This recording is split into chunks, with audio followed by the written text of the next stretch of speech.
und hat eine Funkfernsteuerung in der Hand.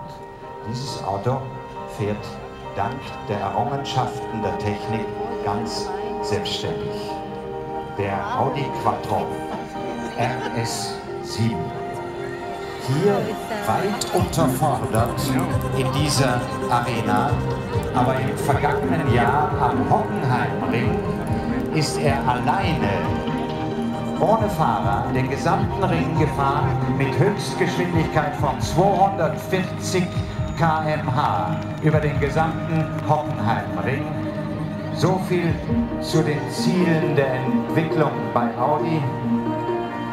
Und meine Damen und Herren, das Ziel von Audi, das Ziel der Forschung bei Audi ist nicht den Fahrer ersetzen, sondern ihn zu entlasten.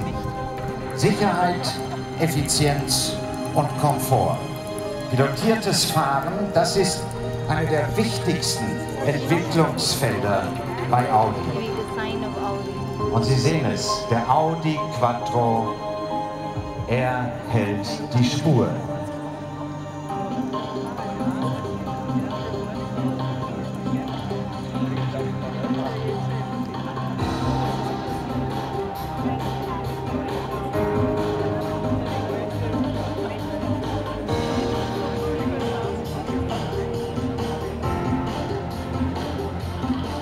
Und ganz elegant, halbe Parade und schon steht er.